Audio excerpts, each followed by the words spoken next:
Good morning, students. Today we are going to do the poem, the third poem, A Tiger in the Zoo, from the book First Flight. I am going to introduce the poem to you. The poem brings about a contrast between the tiger's life in the narrow confines of a zoo and his life in his natural habitat, where he doesn't only wander about without any restrictions, but also strikes terror among the people in the village located at the edge of the jungle. The poem arouses the reader's sympathy for the caged and constrained tiger, deprived of his freedom as well as his natural self. He cannot be his natural self within the four walls and behind the bars, and he is very unhappy in his cell. Now the summary of the poem: the tiger angrily paces up and down in the narrow confines of its cage, noiselessly on his soft padded paw.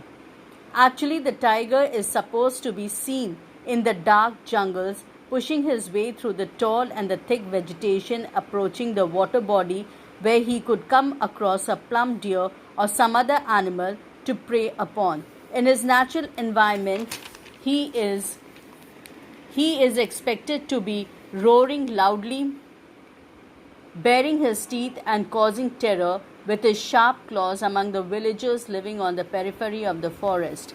But unfortunately, he is locked in a concrete cell that stands in the complete contrast to his natural habitat. This powerful creature stands helpless behind the bars. Suffering the misery of his slavery, he is indifferent to the visitors who come to see him.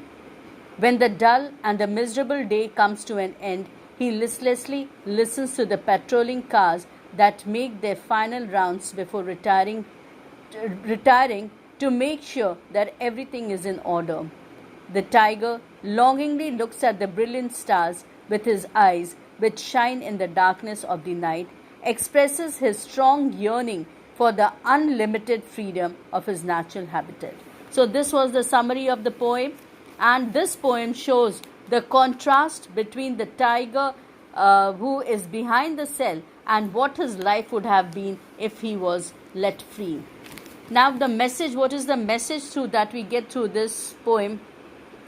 Leslie Norris in his poem wants to convey the idea that wild animals must be left free to enjoy in the natural environment. A wild animal enslaved and put in a cage in a zoo is not only deprived of the freedom in the jungle, but also lacks his natural essential self. The natural instincts and the natural behavior of an animal are suppressed, and he is kept only as an object of entertainment for man, for the visitors. It is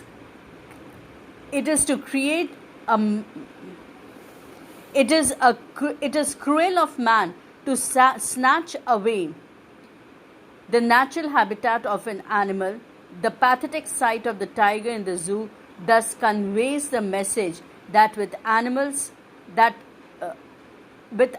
survive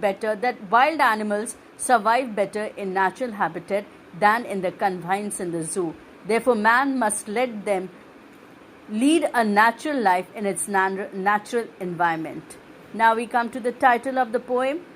The title of the poem is A Tiger in the Zoo. The title of the poem is quite apt, as the poem deals with the physical and the mental state of the tiger who has been put into the cramped space of a cage in a zoo. The tiger in the cage is indifferent and unhappy. So we complete here the summary of the poem, and hope you have understood this and it has made your understanding of the poem, of the text, easy. Thank you very much.